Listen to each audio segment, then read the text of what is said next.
Y en medio de esta situación tan compleja que hoy vive el país, seguimos escuchando voces desde diferentes sectores para buscar salidas. María Alejandra Villamizar conversó con el ex candidato presidencial del Centro Democrático, Óscar Iván Zuluaga.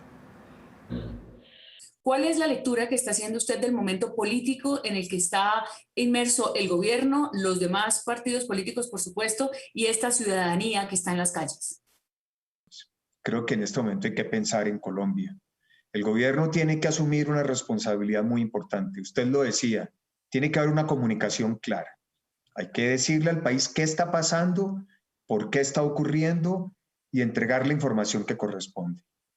El segundo elemento es que hay que reconocer que la protesta social es pacífica, es un derecho que tienen los ciudadanos. Y eso siempre tiene que verse así. Es una forma en que los ciudadanos expresen su inconformidad. El diálogo social siempre es una herramienta que tiene que estar abierta para buscar soluciones. Pero también hay que tener presente que hay que proteger los derechos que tienen los ciudadanos al empleo, al trabajo, a la movilidad. Hay que buscar ese equilibrio con todo el respeto por las normas, por la ley. Aquí la vida de todos vale por igual. El presidente tuvo un gesto muy importante el día domingo cuando retiró la reforma tributaria. Me parece que eso abre un espacio para construir un diálogo nacional. ¿Cuáles serían las condiciones, digamos, ideales? Porque lo que uno está viendo es que el debate político sigue en el discurso y todavía no se generan hechos concretos para avanzar realmente en un consenso. La ciudadanía no tiene confianza en que los líderes políticos logren ese consenso, ese acuerdo nacional del que se está hablando. Y me parece que aquí se tiene que jugar el liderazgo del presidente de la República. Su responsabilidad es convocar a la unión del país. Un presidente tiene que actuar de manera decidida, usted lo dice muy bien, no es tanto de discurso sino de hechos. Por eso en mi carta pública al presidente propuse unos temas, porque lo que necesitamos es dar respuestas a la angustia de los ciudadanos. Hay que interpretar lo que los ciudadanos están pensando y están sufriendo.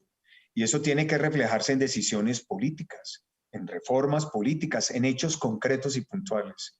Otra de las propuestas es el Gabinete de Unidad Nacional. ¿Usted cree que hay apertura para ese Gabinete de Unidad Nacional? Debería ser un gabinete de unidad nacional. Es que la magnitud de la crisis exige entender que el momento es crítico y que eso implica comprometer a sectores políticos y sociales para que nos acompañen en la búsqueda de soluciones, para que garanticen que en el Congreso de la República se van a aprobar esas propuestas. Porque si no hay una aprobación efectiva en el Congreso, pues no avanzaremos. Y ese compromiso se tiene que dar sobre bases programáticas, sobre acciones concretas.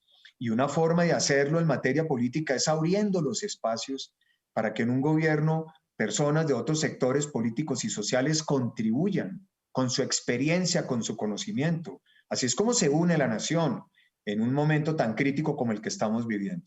Hay una realidad, doctor Óscar Iván Zuluaga. En la calle hay un notorio antiuribismo. Se es agresivo también con la figura del expresidente Álvaro Uribe, con la corriente política y por supuesto con el gobierno, porque encarna pues esa indignación que tienen las personas en la calle. ¿Es posible, digamos, realmente la unidad nacional? Me parece que el debate no se puede plantear en esas esquinas políticas. Me parece que este es un problema que supera cualquier partidismo y es un momento crítico. Yo no recuerdo haber visto, por ejemplo, una foto en un diario nacional de desabastecimiento como hoy lo vemos en la ciudad de Cali. Hoy los ciudadanos para ir al trabajo tienen que caminar largas horas. Yo creo que eso no lo podemos connotar en un círculo partidista. Me parece que aquí hay que defender el país, defender el diálogo social, defender con toda la transparencia el derecho que tienen los ciudadanos a trabajar, a producir. ¿Cuál es el país que está en la calle hoy, doctor Zuluaga? Y yo le doy 3 cifras de la semana pasada que son muy impactantes. La semana pasada, el martes, el DANE dice que el año pasado 1.700.000 familias, es decir, 5 millones de colombianos, pasaron de tener 3 alimentos al día a 2. Eso es dramático. Luego se nos dicen las cifras de pobreza. 3,5 millones de nuevos pobres. Más de 1.700.000 de pobreza extrema nuevos, para llegar a 21 millones de colombianos que viven en condiciones de pobreza. un retroceso de más de 10 años en los indicadores sociales, en lo que se había conquistado en el desarrollo de clase media. Y luego vemos el tema del desempleo, un desempleo que no baja del 14,5-15%, que muestra que más de 4 millones de colombianos han perdido sus ingresos, que muestra cerca de 1 millón de pequeños negocios que se han sacrificado. Por supuesto que hay un gran nerviosismo, por supuesto que hay una angustia ciudadana muy grande, y eso exige respuestas muy claras, muy específicas, para poder recuperar esa confianza y esa credibilidad. Ya volvió Óscar Iván Zuluaga. No es un tema de candidaturas presidenciales ni de nombres, eso no es lo que está en juego. Lo que está en juego es que hay que defender al país y tenemos que proteger nuestra democracia.